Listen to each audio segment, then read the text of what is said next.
আমরা ফিলিস্তিনের জন্য কি করতে পারি? বর্তমান যারা ইসলামিক দাঈ আছেন, স্কলার আছেন, ওনারা 6টা পদ্ধতির কথা বলেছেন। 1 নম্বর পদ্ধতি হলো, প্রথমত নির্যাতিত মুসলমানদের পাশে আমাদেরকে যায়া দাঁড়ানো এবং জিহাদ করা দরকার ছিল। আমরা যারা পারি সারা দুনিয়ার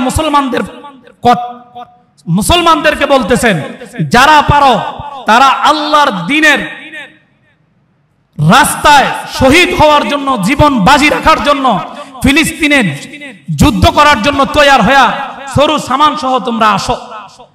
1 নম্বর, অর্থাৎ মুজাহিদ হইয়া তাদের সাথে শরীক হওয়া, লড়াই করা কাফেরদের বিরুদ্ধে। 1 নম্বর, এটা তো আমরা যারা পারি, এরকম সংখ্যা তো খুব কমে। 2 নম্বর, অর্থনৈতিকভাবে তাদেরকে বয়কট করা।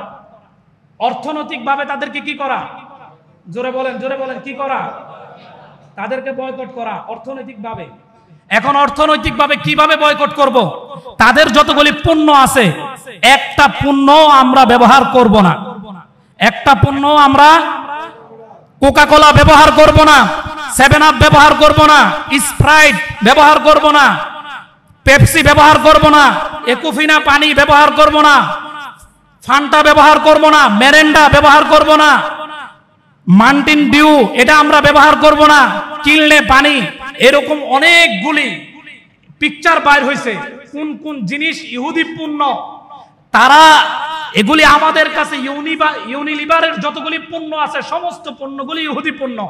এই পণ্যগুলি মুসলমানদের কাছে বিক্রি করে তারা এটার লভ্যাংশ দিয়া তারা বুম, মিসাইল, ড্রোন, এই সমস্ত পারমাণবিক অস্ত্র বানায়। আর বানায়া মুসলমানদের উপর তারা এগুলি প্রয়োগ করে। নাউজুবিল্লাহ। সুতরাং আমরা তো যুদ্ধে যাইতে পারলাম না, অন্তত আমাদের কাছে যে শক্তি আছে, তাদের ইহুদি যত পণ্যগুলি আছে সমস্ত পণ্যগুলি আমরা বয়কট করব তো ইনশাআল্লাহ। আমি ইনশাআল্লাহ নিয়ত করছি, বাসায়ও বলে দিছি, আর জীবনে কোনোদিন ইহুদি কোন পণ্য আমি কিনবো না। নিয়ত আছে তো ইনশাআল্লাহ? নিয়ত আছে তো ইনশাআল্লাহ? মুসলমান যুদ্ধে যাইতে না পারলে কি হয়েছে? তাদের পণ্য বয়কট করা, তাদের সাথে অর্থনৈতিক যুদ্ধে আমরা লিপ্ত হব। পারবো তো ইনশাআল্লাহ? সবাই পারবো তো ইনশাআল্লাহ? তাদের হেড এন্ড শোল্ডার, তাদের রেক্সোনা, তাদের সানসিল্ক, তাদের ডাব, ফেয়ার এন্ড লাভলি, বাটা জুতা, এটা ব্যবহার না করলে মুসলমানরা মরে যাবে, কোনোদিন না। এগুলি বিক্রি করে মুসলমানদের অর্থ দিয়ে তারা তাদের দেশকে সমৃদ্ধশালী করতেছে। ঠিক কিনা জোরে বলেন? প্রথম, আর কোনো কথা নাই। এরপরে কি কথা? এরপরে হলো 3 নম্বর হলো তাদের জন্য দোয়া করা। কি করা ভাই? মহিলারা যারা আছেন নামাজ পড়বেন, আমরা পুরুষরা যারা আছি নামাজ পড়বো, দোয়া করব। 4 নম্বর, প্রত্যেক মসজিদে ফজরের নামাজে কুনুতে নাজেলার আমল করা। আপনারা যদি অনুমতি দেন তাহলে ইনশাআল্লাহ আমাদের মসজিদেও আমরা শুরু করতে পারি ইনশাআল্লাহ। আমরা তো এতটুকু করতে পারি, বেশিক্ষণ সময় লাগবে না, 1 মিনিট 1.5 মিনিট।